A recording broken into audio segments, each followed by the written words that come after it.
Good morning, students. We have started second chapter of history. The name of the chapter is colonization of India, यानी कि भारत का उपनिवेशीकरण। और इसके अंतर्गत हमने पढ़ा था एडवेंट ऑफ यूरोपियन कंट्रीज, यानी कि यूरोपियन कंपनीज का आगमन। उसके बाद हमने पढ़ा था इंग्लिश ईस्ट इंडिया कंपनी के बारे में, और उसके बाद हमने पढ़ा था फ्रेंच ईस्ट इंडिया कंपनी के बारे में। उसके बाद हमने पढ़ा था राइवलरी इन ट्रेड, यानी कि ट्रेड के अंदर विरोध। उसके बाद हमने पढ़ा था एंग्लो फ्रेंच राइवलरी, यानी कि एंग्लो फ्रेंच जो विरोध हुआ था। और अब हम शुरू कर रहे हैं British conquest of Bengal. The English East Company was merely a trading body in the early 17th century. English East Company जो थी वो केवल मात्र ट्रेडिंग मतलब कि ट्रेड करने वाली एक मात्र थी। कब? 17वीं शताब्दी के शुरुआत के अंदर। They establish their first trade settlement at Hooghly around 1651, और उन्होंने स्थापित किया अपना पहला व्यापार का जो सेटलमेंट था कहाँ पे? हुगली। कब? 1651 के अंदर। The company traders known as factors, और जो कंपनी के ट्रेडर्स थे वो किस नाम से जाने जाते थे? फैक्टर्स के नाम से। ऑपरेटेड फ्रॉम दिस प्लेस, वो संचालित करते थे इसी जगह से। किस जगह से? हुगली से। The factory consisted of warehouses and office as well as residential quarters, और जो फैक्ट्री थे उसके अंदर क्या था? वेयर हाउस थे, यानी कि जहाँ पे माल रखा जाता है, ऑफिस थे, कार्यालय, और रहने के लिए क्वार्टर थे। The company's trade flourished but when they violated trade rules Aurangzeb declared A war and defeated them. और कंपनी का जो व्यापार था वो मतलब कि फ्लरिश्ड, विकास, उसका अच्छा सा विकास हो रहा था कंपनी का जो व्यापार था। But when they violated trade rules, लेकिन जब उन्होंने व्यापार के जो नियम थे उनका उल्लंघन किया तो औरंगजेब ने क्या किया? युद्ध के लिए युद्ध डिक्लेयर कर दिया और उनको हरा दिया। Later the company persuaded Aurangzeb to grant them the right to carry on duty free trade in return for an annual payment. उसके बाद कंपनी ने क्या किया? जो औरंगजेब था उसको राजी कर लिया। किस लिए? कि उनको ग्रांट कर दें, यानी कि उनको दे दे क्या? Right to carry on duty free, यानी कि शुल्क मुक्त व्यापार की अनुमति दे दें उनको, और उसके बदले में उसको मतलब कि वार्षिक पेमेंट हो जाएगी, annual payment. After Aurangzeb death the Mughal empire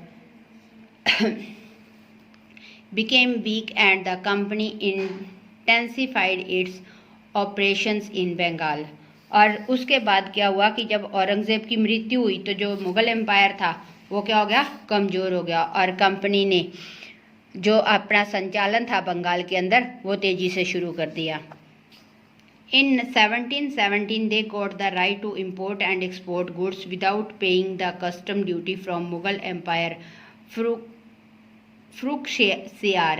तो 1717 के अंदर 1717 के अंदर उनको अधिकार मिल गया कि वो इम्पोर्ट ला भी सकते हैं, एक्सपोर्ट बाहर भेज भी सकते हैं चीज़ों को बिना कस्टम्स ड्यूटी के जो पेमेंट किए, बिना किसी के मतलब कि पेमेंट किए वो ला सकते हैं, ले जा सकते हैं। और ये मतलब कि उनको राइट किसने दिया? जो मुगल शासक फ्रुखशियार था उसने। However, the company employees misused this right। हालांकि जो कंपनी के मतलब कि एम्प्लॉयज़ थे वो इस अधिकार का गलत इस्तेमाल करने लगे। And carried on illegal private trade for which they did not पे ट्रेड ड्यूटीज़, और गैर कानूनी तरीके से अपना मतलब कि निजी जो व्यापार था वो करने लगे, और उसके लिए भी वो कोई भी मतलब कि शुल्क जो था वो नहीं देते थे। This resulted in numerous loss of revenue for Bengal. और इसका परिणाम क्या हुआ कि बहुत बड़ा जो मतलब विशाल लॉस हुआ, जो राजस्व था, रेवेन्यू था, जो टैक्स था बंगाल का, उसके अंदर। Conflict between the company and the nawab of Bengal. अब संघर्ष शुरू हुआ किसके बीच में? कंपनी के बीच में और जो बंगाल के नवाब थे उनके बीच में। The first half of the 18th century the conflict between the nawab of Bengal and the company intensified. और मतलब कि जो 18वीं शताब्दी के पहले का जो मतलब फर्स्ट हाफ है उसके अंदर जो संघर्ष शुरू हुआ किसके बीच में? बंगाल के नवाबों के बीच में और कंपनी के बीच में, और बड़ी तेजी से शुरू हुआ ये। मुर्शिद कोली खान, सैयद उद्दौला एंड अली वर्दी खान वर स्ट्रॉन्ग रूलर्स। और जो मुर्शिद कोली खान था, सिजाद उद्दौला था और अविरद्दी खान था, वो एक शक्तिशाली शासक थे। In order to keep a check on activities of the official of the company, the nawab laid down certain conditions which the company had to obey or lose its right to trade in Bengal. तो मतलब कि जो activities थी अधिकारियों की, जो company के अधिकारी थे, उनको चेक करने के लिए जो नवाब थे उन्होंने कुछ कंडीशंस लागू कर दी, और जो कंपनी को क्या करनी थी, माननी थी, और लॉस इट राइट, या फिर उनको जो उनका अधिकार था व्यापार करने का बंगाल में, उससे मतलब कि उसको छोड़ना पड़ना था। और ये दिस कंडीशंस वर, और ये कंडीशंस कौन सी थी? The official of the company who were engaged in private trade shall pay custom duty on the privilege of duty free trade will be withdrawal all together. जो मतलब कि कंपनी के officer थे, उनको क्या करना था, जो मतलब जुड़े हुए थे प्राइवेट ट्रेड के अंदर, उसको कस्टम ड्यूटी देनी थी, और the privilege of duty free trade. और नहीं तो फिर क्या करना था कि जो उनका ड्यूटी फ्री ट्रेड का जो मतलब कि उनको अधिकार मिला था, उससे भी उनको निकाल दिया जाएगा।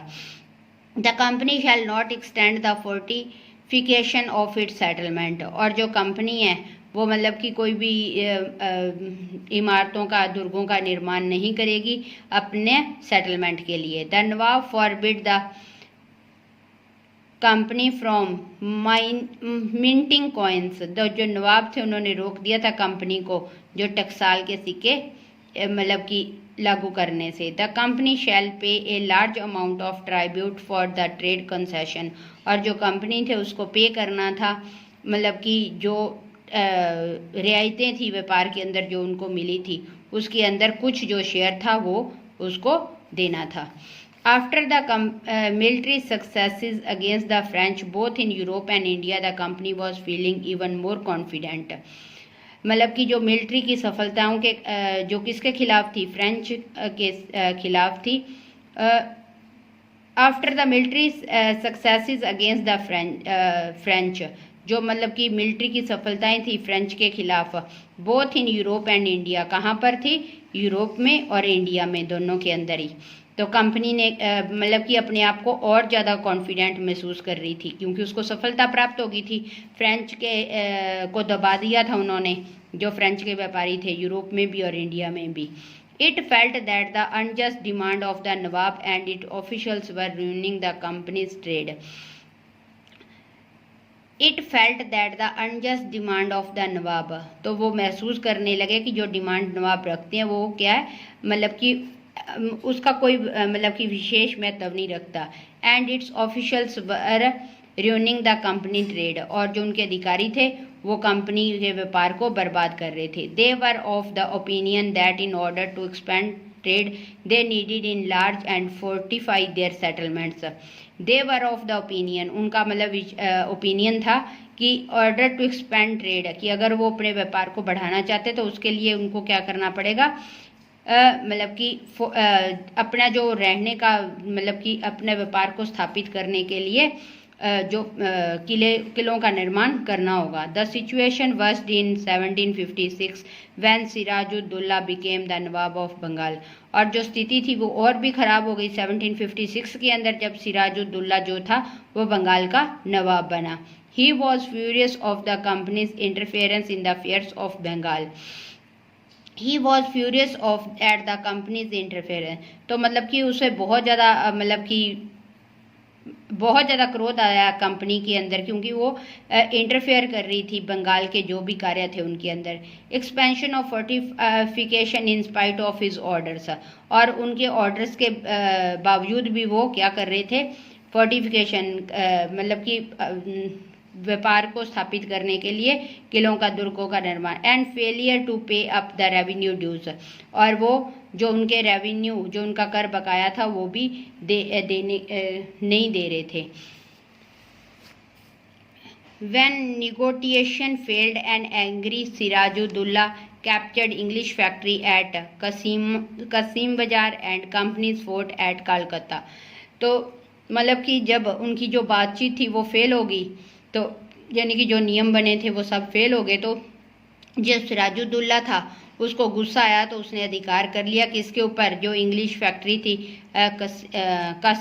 कासिम बाजार के अंदर, और जो कंपनी के किले थे कोलकाता के अंदर, उन सबको सब पे अधिकार कर लिया। Soon Robert Clive took charge of the company's affair in Bengal, और जल्दी ही जो रॉबर्ट क्लाइव था उसने चार्ज ले लिया कंपनी के जो भी कार्य हो रहे थे बंगाल में उनसे। And re establish companies previous position, और दोबारा कंपनी की जो पोजीशन थी उसको स्थापित किया। And trade privileges by treacherous means, और जो मतलब कि व्यापार के जो विशेषाधिकार थे वो मतलब कि जिनका वो गलत इस्तेमाल कर रहे थे, जो नमक हराम थे, मतलब कि उनको भी हटा दिया।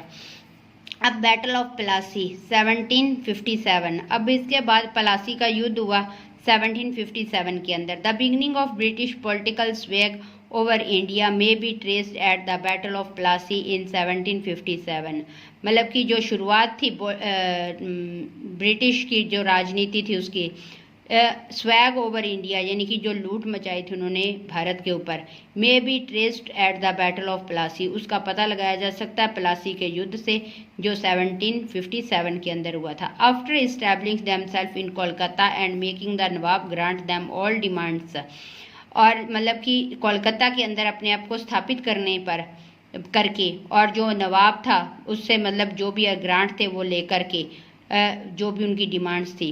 Clive wanted a puppet ruler who would grant them more privileges, तो वो मतलब जो क्लाइव था, रॉबर्ट क्लाइव जो था, वो चाहता था मतलब कि कठपुतली शासक चाहता था जो उनको और ज़्यादा मतलब कि जो विशेषाधिकार थे और ज़्यादा दे। Clive conspired with Mir Jafar commander in chief, Jagat Seth richest banker and Omichand a rich merchant to overthrow Sirajuddaula, तो उन्होंने उसने क्या किया, जो क्लाइव थे उसने साजिश रची किसके साथ, मीर जाफर जो कमांडर इन चीफ था आर्मी का, सिराजुद्दौला की आर्मी का, जगत सेठ था जो मतलब कि कोलकाता का रहने वाला था बंगाल का, तो जो ये क्या था, रिचेस्ट बैंकर था, और ओमीचंद जो था वो अमीर व्यापारी था। उनकी सहायता से उनके साथ साजिश करके उसने क्या किया, सिराजुद्दौला को निकाल दिया।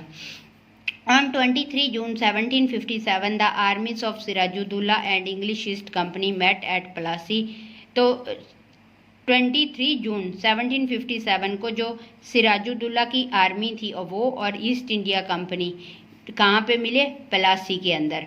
Robert Clive led the British forces, तो रॉबर्ट क्लाइव ने ब्रिटिश की जो फोर्स थी उसको आगे किया। The commander in chief of the nawab Mir Jafar along with his army did not take part in the battle, और जो मीर जाफर था जो मतलब कि कमांडर इन चीफ था नवाब का, वो अपनी आर्मी के साथ उस युद्ध के अंदर नहीं आया। Sirajuddaulah was killed and Mir Jafar was made nawab of Bengal, Sirajuddaulah इस युद्ध के अंदर जो प्लासी का युद्ध हुआ था इसके अंदर मारा गया, और जो मीर जाफर था उसको नवाब बना दिया बंगाल का। The battle of Plassey is a significant landmark in the history of India as it transformed a mere trading company into a political power, जो युद्ध था प्लासी का वो क्या था, मतलब कि एक स्मारक बन गया था, महत्वपूर्ण स्मारक इतिहास के अंदर जो भारत का इतिहास है। एज इट ट्रांसफर टू ए मेरी ट्रेडिंग कंपनी, यानी कि सिर्फ व्यापार, केवल व्यापार करने के मात्र से जो कंपनी आई थी उसने क्या कर लिया था, वो तब्दील हो गई थी राजनीतिक शक्ति के अंदर। बंगाल आफ्टर प्लासी, अब प्लासी के युद्ध के बाद बंगाल में क्या था, Mir Jafar became a puppet in the hands of the British, जो मीर जाफर था वो कठपुतली बन गया था किसके हाथों में, ब्रिटिश के हाथों में। And they constantly demanded money and privileges, और वो निरंतर क्या करता, डिमांड करता पैसों की, और मतलब जो ब्रिटिश थे वो उससे निरंतर डिमांड करते पैसे की और विशेषाधिकार की। When Mir Jafar failed to meet the company's heavy monetary demands he was deposed, तो जब मतलब मीर जाफ़र फेल हुआ, कंपनी के जो उनके मतलब कि बहुत बड़ी जो मुद्रिक डिमांड थी, पैसे की जो डिमांड थी, तो देने से वो फेल हुआ, तो उसको क्या कर दिया, निकाल दिया। In 1760 the company made his son in law Mir Qasim the nawab of Bengal. तो 1760 के अंदर जो मीर जाफ़र का दामाद था मीर कासिम, उसको नवाब बना दिया बंगाल का। In return Mir Qasim gave the company the जिम्मेदारी ऑफ बुर्दवान, मिदनापुर एंड चित्तागोंग। तो उसके बदले में जो बदले के अंदर जो मीर कासिम था उसने क्या दिया, कंपनी को जमादारी दे दी, किसकी, बुर्दवान की, यानी कि उसको अधिकार दे दिए, किसके, बुर्दवान के, मिदनापुर के और चित्तागोंग के। After some years Mir Qasim attempt to free himself from the British domination. तो कुछ सालों के बाद जो मीर कासिम था उसने प्रयास किया अपने आप को मुक्त करने के लिए, किससे, जो ब्रिटिश प्रभुत्व था, यानी कि जो ब्रिटिशों का अधिकार था उसमें से। He dismissed court official who favoured the British. उसने डिसमिस कर दिया कोर्ट के अधिकारियों को जो किसकी फेवर करते थे, ब्रिटिश की। हायर्ड, और वो किसने काम पे रखे थे, ब्रिटिश ने ही रखे थे। European experts to train his army, और यूरोपियन के जो विशेषज्ञ थे उनको ट्रेन करने के लिए उसकी आर्मी को लगाया। And abolished all duties on internal trade, और मतलब सारे जो कर थे वो समाप्त कर दिए जो अंदरूनी व्यापार हो रहा था उसके ऊपर। So that both Indian and British merchant को ट्रेड ऑन इक्वल टर्म्स, ता जो भारतीय और जो ब्रिटिश व्यापारी थे वो समान व्यापार कर सकें। As a result Indian merchants were also able to enjoy the concession which only the English had enjoy so far. तो इसका परिणाम क्या हो कि जो भारतीय व्यापारी थे वो भी रियायतों का आनंद लेने लगे, जो सिर्फ पहले कौन लेता था, इंग्लिश यानी कि ब्रिटिश ही लेते थे। Mir Qasim also placed limits on trade privilege of the company, और जो मीर कासिम था उसने भी कुछ मतलब लिमिट्स लगा कर दी थी जो विशेषाधिकार थे कंपनी के उसके ऊपर। तो उसके बाद क्या हुआ, बैटल ऑफ बक्सर का युद्ध हुआ 1764 के अंदर। All this killed the company and they declared A war on him. तो ये जो सारा कुछ मीर कासिम ने किया तो उससे क्या हुआ, गुस्सा आ गया कंपनी को और उसने युद्ध का ऐलान कर दिया। Mir Qasim was defeated in 1763, और मीर कासिम हार गया 1763 के अंदर। And Mir Jafar was restored at the nawab of Bengal, और जो मीर जाफर था उसको दोबारा बना दिया, क्यों पहले उसको निकाल कर मीर कासिम को बनाया था, अब उसी को बहाल कर दिया बंगाल का nawab. Mir Qasim fled to Awadh and entered into an alliance with the Nawab of Avd, Sujauddullah and Mughal Empire Shah Alam second. और जो मीर कासिम था वो अवध के अंदर भाग गया, वहाँ से ब्रिटिश से बचता हुआ, तो अवध के अंदर भाग गया और एंटर्ड इनटू एन अलायंस, और संधि के अंदर जुड़ गया, किसके साथ, जो अवध का नवाब था उसके साथ। नवाब का नाम क्या था, सुजाउद्दौला, और मुगल एम्पायर जो शाह आलम सेकंड थे उनके साथ उसने संधि कर ली। Their combined forces fought with the British army at Buxar on 22 October 1764, और उनकी संयुक्त सेना जो थी वो किससे लड़ी, ब्रिटिश सेना से, बक्सर के अंदर 22 अक्टूबर 1764 के अंदर। बट दे वर डिफीटेड, लेकिन वो हार गए। With this victory the company became the real master of Bengal, और इस जीत के बाद जो कंपनी थे वो रियल मास्टर बन गए बंगाल की। Major consequences of the battle of Buxar, जो मतलब मुख्य परिणाम है बक्सर के युद्ध के। In 1765, the Treaty of Allahabad was signed between Sujauddullah, Shah Alam and Clive.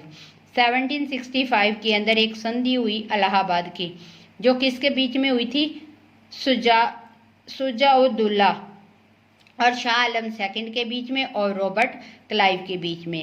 As per the टेरिटी, और इस संधि के according The English East Company got Devani at Bengal from the Mughal Empire Shah Alam II. जो English east company थी उसको दीवानी मिल गई थी बंगाल के अंदर, यानी कि अधिकार मिल गया था बंगाल के अंदर, किसके द्वारा? मुगल शासक शाह आलम II के द्वारा. Now they could collect revenue from Bengal, Bihar and Orissa. अब जो थे वो मतलब कि कर इकट्ठा कर सकते थे इंग्लिश ईस्ट कंपनी, किससे? बंगाल से, बिहार से और उड़ीसा से. In return the emperor would receive an annual tribute of 26 lakh rupees and 2 district in Uttar Pradesh, Allahabad and कारा. और उसके बदले में जो शासक था उसको क्या मिलना था? जो शाह आलम II था उसको क्या मिलना था? जो वार्षिक मतलब कि कर था 26 लाख रुपए जो थे उसमें से उसको हिस्सा मिलना था. और 2 जिले मिले थे उत्तर प्रदेश के, इलाहाबाद और Kara. The emperor reside in the fort of Allahabad under the protection of the British. और जो मतलब कि शाह आलम II था वो रह रहा था कहाँ? इलाहाबाद के किले के अंदर. किसकी प्रोटेक्शन में? ब्रिटिश की प्रोटेक्शन में. The nawab of Awadh was made to pay an indemnity of 50 lakh rupees. और जो नवाब था अवध का उसको क्या करना था? 50 लाख रुपीस जो थे वो जो हानि हुई थी उसकी सुरक्षा के लिए देने थे. The company restored his kingdom. और जो कंपनी थी उसने अपना जो किंगडम था उसको दोबारा बहाल किया. And promise to help in case of attack on his territory. और वादा किया कि जब भी उसके मतलब प्रदेश के अंदर किसी का अटैक होगा तो उसके अंदर वो कंपनी जो है वो हेल्प करेगी अवध के नवाब की. In 1765, Robert Clive introduced dual government in Bengal, which lasted up to 1772. और 1765 के अंदर रॉबर्ट क्लाइव ने क्या किया? दोहरी सरकार स्थापित की बंगाल के अंदर, जो कब तक चली? 1772 के अंदर. Under this system the nawab had all responsibilities but no power और resources to run the administration. इस सिस्टम के अंदर क्या था? जो दोहरी सरकार थी, नवाब के पास जिम्मेवारियां तो सारी थी लेकिन उसके पास पावर नहीं थी और ना ही कोई स्रोत था कि वो प्रशासनिक व्यवस्था को चला सके. And the company had all powers but no responsibilities. लेकिन कंपनी के पास सारी शक्तियां थी लेकिन उसके पास कोई जिम्मेवारी नहीं थी. The British controlled collection of revenue and Nizamat, military and criminal judiciary through Indian representatives.